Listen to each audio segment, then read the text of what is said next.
The Lucifer doctrine was created by man. Now, the verse that people use to teach that doctrine is Isaiah 14:12. Let's read it. It says, "How art thou fallen from heaven, O Lucifer, son of the morning? How art thou cut down to the ground, which didst weaken the nations?" Many people use this verse as proof of Satan's original name being Lucifer. However, this verse cannot be used to prove that point. Here's why.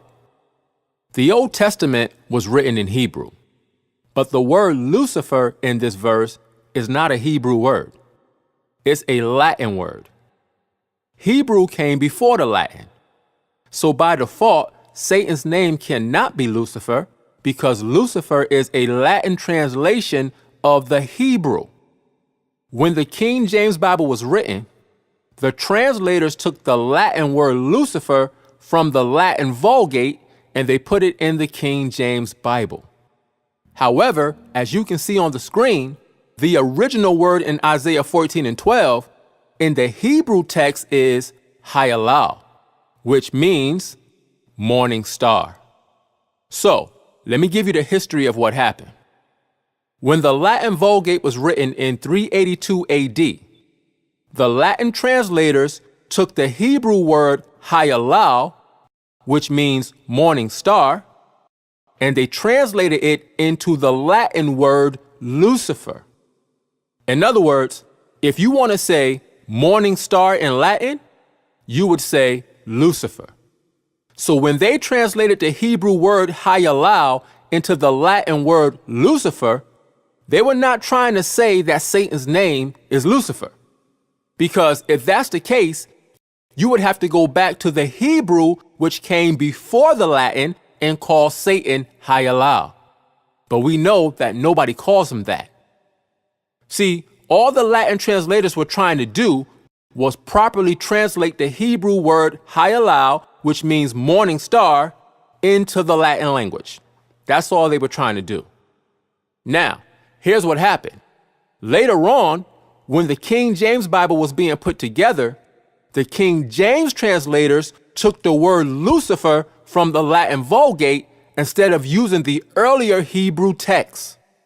So that's why we see the word Lucifer in our Bibles today. It's not a reference to Satan's name. It's just a Latin translation of the words morning star. Look at this.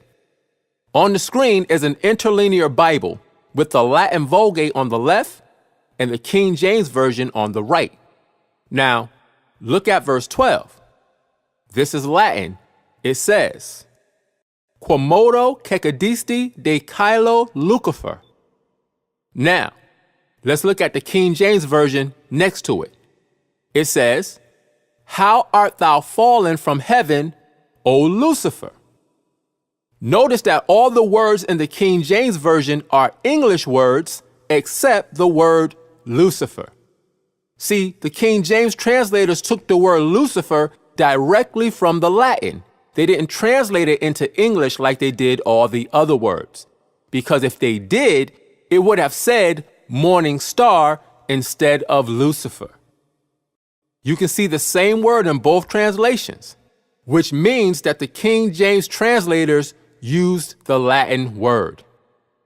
Now, as time went on, people turned the Latin word Lucifer into a personal name when it was never meant to be a personal name. It was just the Latin translation of the words morning star. So that is how Lucifer became Satan's name. That doctrine was created by man. The Bible does not say anywhere that Satan's name is Lucifer. Now, before I get into the scriptures, here's the part that's really important to understand. And this is where many people are going to have a problem with what I'm saying because of the doctrine that they're used to. Here's the point. Isaiah 14:12 is not even talking about Satan. It's talking about the literal king of Babylon, which at that time was Nebuchadnezzar. Remember, Lucifer just means morning star. The reason the term morning star is used in Isaiah 14 and 12 is because stars produce light. Stars are high above us and they shine their light down upon us. Nebuchadnezzar had become risen up in his pride, and he exalted himself as if he was the light of the world. So he is sarcastically being addressed as the morning star, or Lucifer in the Latin. However, we know that the true morning star in the Bible is Yahweh Shai. This is Revelation 22 and 16. It says, I, Yahweh Shai, have sent mine angel to testify unto you these things in the churches. I am the root and the offspring of David. Watch this.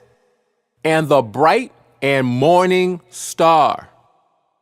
So we see that Yahweh Shai said that he is the bright and morning star. Why?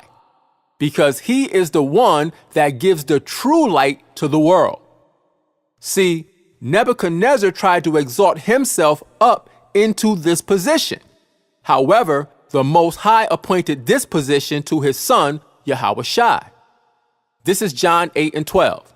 It says, Then spake Yahweh Shai again unto them, saying, here it is, I am the light of the world. He that followeth me shall not walk in darkness, but shall have the light of life. So here we see Yahweh Shai explaining that he is the one who gives the world the light that we need. In other words, he teaches us how to live righteously by setting the perfect example for us to follow. Now, in the Old Testament, Nebuchadnezzar, the king of Babylon, exalted himself into this position.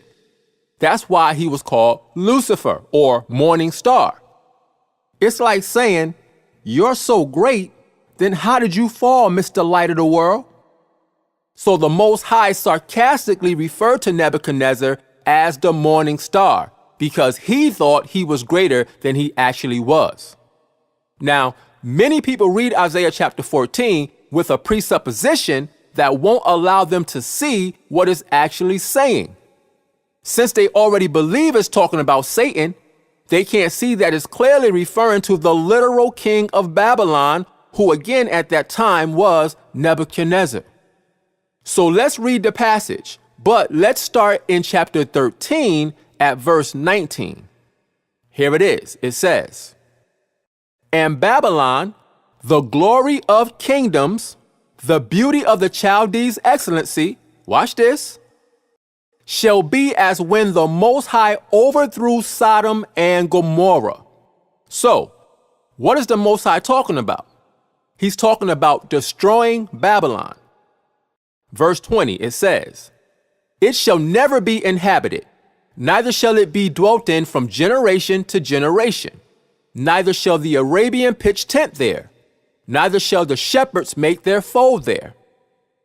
Verse 21, But wild beasts of the desert shall lie there, and their houses shall be full of doleful creatures, and owls shall dwell there, and satyrs shall dance there. Verse 22, And the wild beasts of the islands shall cry in their desolate houses, and dragons in their pleasant palaces. And her time is near to come, and her days shall not be prolonged. So we see that the Most High is talking about the destruction that was coming to Babylon. Now, let's go to the next verse, Isaiah 14 and 1. It says, For Yahweh will have mercy on Jacob, and will yet choose Israel, and set them in their own land. Now, at this time, the children of Israel was in the Babylonian captivity. So the Most High promised to have mercy on Israel and not destroy it in the destruction. It says, And the strangers shall be joined with them, and they shall cleave to the house of Jacob. Verse 2, And the people shall take them and bring them to their place, and the house of Israel shall possess them in the land of Yahweh for servants and handmaids, and they shall take them captives whose captives they wore. So it says that Israel shall rule over their oppressors. Now, what people was oppressing specifically at this time? It was the Babylonians. Keep that in mind.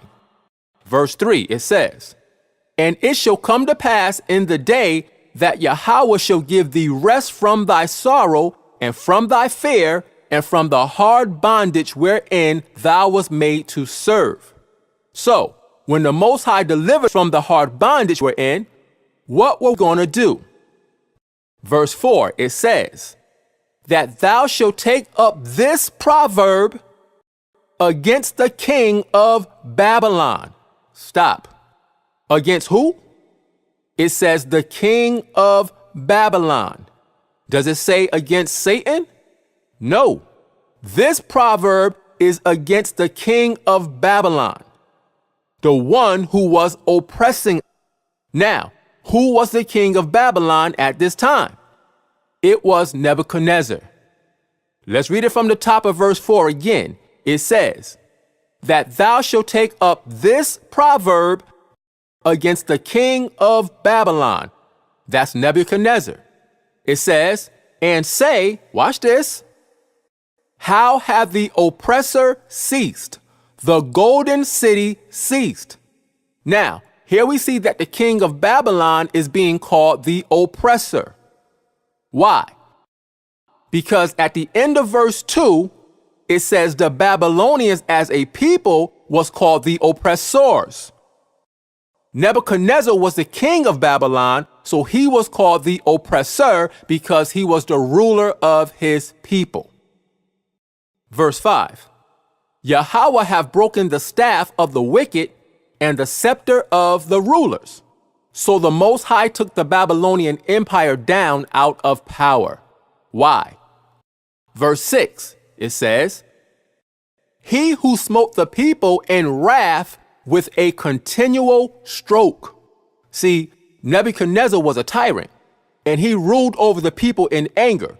But when the Most High brought the Babylonian empire down, there was nobody to hinder what the Most High was doing.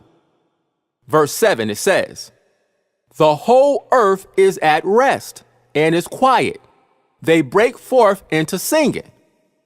Verse 8, "Yea, the fir trees rejoice at thee, and the cedars of Lebanon, saying, Since thou art laid down, no feller is come up against us." A feller is a person that cuts down trees. The fall of the Babylonian Empire was so great that the trees even metaphorically rejoiced. Nebuchadnezzar was cutting all the trees down for his own personal use, but even the trees got a break when the Most High took them down. Verse 9, it says, "Hell from beneath is moved for thee to meet thee at thy coming. It stirred up the dead for thee." This is metaphorical. In other words, everyone who died before you, Nebuchadnezzar, is excited that you're about to join them. It says, "Even all the chief ones of the earth, it hath raised up from their thrones all the kings of the nations." Again, all the kings and rulers before you are waiting for you to join them in death.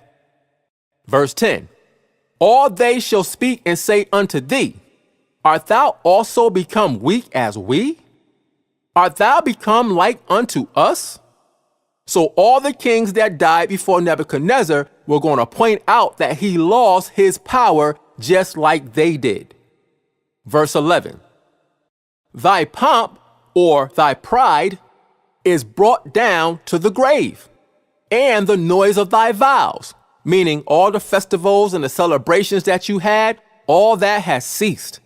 It says, "The worm is spread under thee, and the worms cover thee." So Nebuchadnezzar went from having all that power to the Most High bringing him down to nothing. Now here's what we have to look at. Who have we been talking about this whole time? Nebuchadnezzar. We're reading about how powerful he was and how the Most High took him out of power and he fell down to nothing. Now watch this.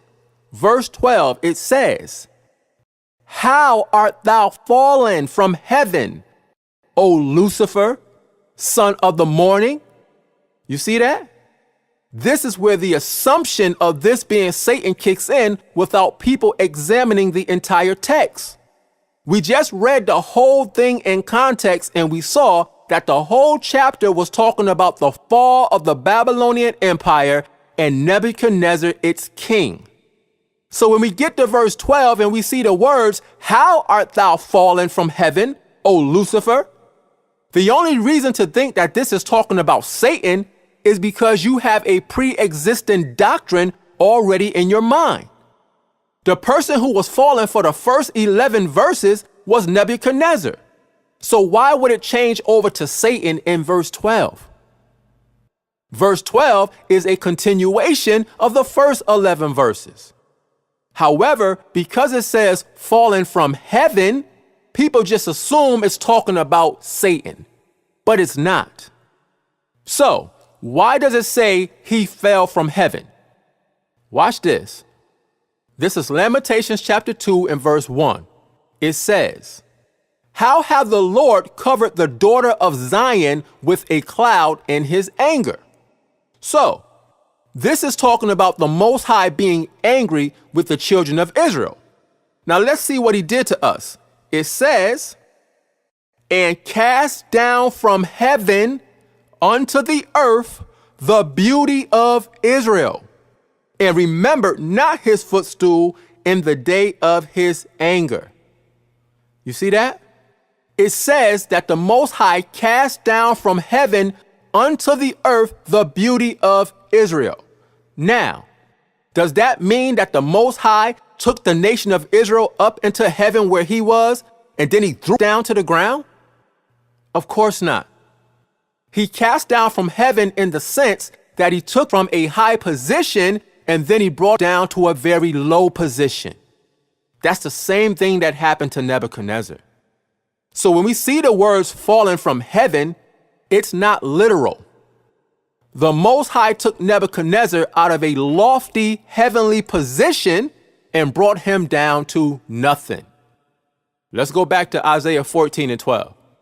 It says, "How art thou fallen from heaven, O Lucifer, son of the morning?" Now remember, Lucifer is not the name of a person. It's just a Latin word that means morning star. Nebuchadnezzar in his power was lifted up above everyone else like a star in the sky, but the Most High brought him down. It says, "How art thou cut down to the ground, which didst weaken the nations?" Again, we know that this is not talking about Satan because the precept for this verse is in verse 6. Verse 12 says that he weakened the nations. Now, when we look at verse 6, it says, "He who smote the people in wrath with a continual stroke," watch this, "he that ruled the nations in anger." That's how Nebuchadnezzar weakened the nations. He oppressed everybody. So let's go back to verse 13.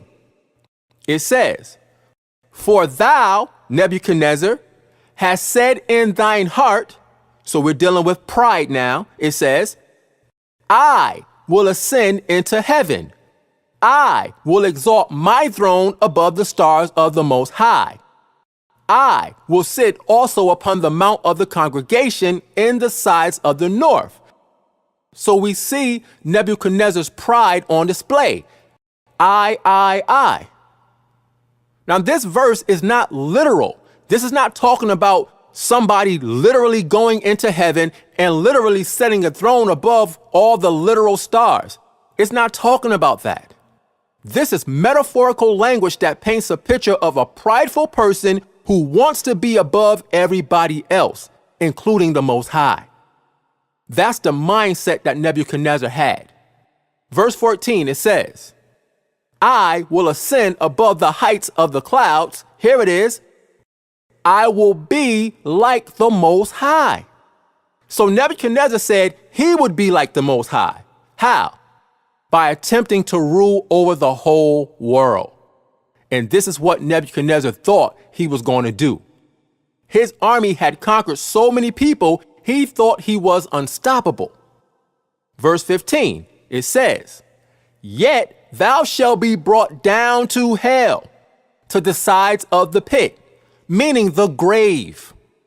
Verse 16, they that see thee shall narrowly look upon thee and consider thee, saying, watch this, is this the man? Stop. Is this the what? Is this the man? It says, is this the man? Does it say, is this the spirit? No. Does it say, is this the angel? No. It says, is this the man? This is not talking about Satan. This is talking about a man. What man? Nebuchadnezzar. It says, is this the man that made the earth to tremble, that did shake kingdoms? We already read twice that Nebuchadnezzar smote the people with a continual stroke, and that he ruled the nations in anger. He is the man that did shake the kingdoms. Now, I could read the rest, but it should be clear that this passage is not talking about Satan. It's talking about a man who was consumed in pride to the point that he began to think that he was the light of the world, or the morning star. So the Most High took him down. So Lucifer is not Satan. Again, Lucifer is not a name. It's a word that simply means morning star.